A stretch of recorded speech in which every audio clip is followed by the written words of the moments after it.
ഈ സീസണിലെ ISL മത്സരങ്ങൾ സംപ്രേഷണാവകാശ കരാർ തർക്കത്തെ തുടർന്ന് അനിശ്ചിതകാലത്തേക്ക് മാറ്റിവെച്ചിരിക്കുകയാണ്. ഇപ്പോഴത്തെ ISL അനിശ്ചിതത്വത്തെക്കുറിച്ച് സുനിൽ ഛേത്രിയുടെ വാക്കുകൾ വന്നിരിക്കുന്നു. അദ്ദേഹം സാമൂഹിക മാധ്യമങ്ങളിൽ കുറിച്ച വാക്കുകൾ ഇങ്ങനെ: ഏതാനും ആഴ്ചകൾക്ക് മുമ്പ് പ്രീ സീസൺ 2 ആഴ്ചത്തേക്ക് വൈകുമെന്ന് വാർത്തയുമായി എൻ്റെ ഫോൺ മുഴങ്ങിയപ്പോൾ എനിക്ക് പുഞ്ചിരിയാണ് വന്നത്.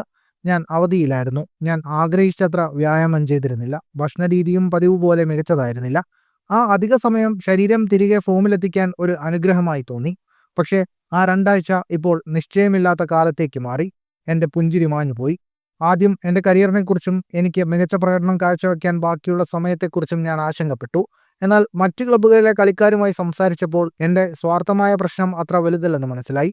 ഇന്ത്യൻ ഫുട്ബോളിൻ്റെ ഇപ്പോഴത്തെ അവസ്ഥ വളരെ ആശങ്കാജനകമാണ്. എൻ്റെ ക്ലബ്ബിൽ നിന്ന് മാത്രമല്ല, മറ്റ് ക്ലബ്ബുകളിൽ നിന്നുള്ള കളിക്കാർ, സ്റ്റാഫ്, ഫിസിയോകൾ, മസാജർമാർ എന്നിവരിൽ നിന്ന് എനിക്ക് നിരവധി സന്ദേശങ്ങൾ ലഭിച്ചു. ഇന്ത്യൻ ഫുട്ബോൾ സമൂഹത്തിലെ എല്ലാവരും ഈ അനിശ്ചിതത്വത്തെക്കുറിച്ച് ആശങ്കാകുലരും വ്യക്തിപരമായി ഭയപ്പെടുന്നവരുമാണ്. കായികരംഗം നടത്തുന്നവരും തീരുമാനങ്ങൾ എടുക്കുന്നവരും സീസൺ ആരംഭിക്കാൻ കഠിനമായി പരിശ്രമിക്കുന്നുണ്ടെന്ന് എനിക്കറിയാം. ഉടനെ ഒരു ശക്തമായ പരിഹാരം ഉണ്ടാകുമെന്ന് ഞാൻ പ്രതീക്ഷിക്കുന്നു.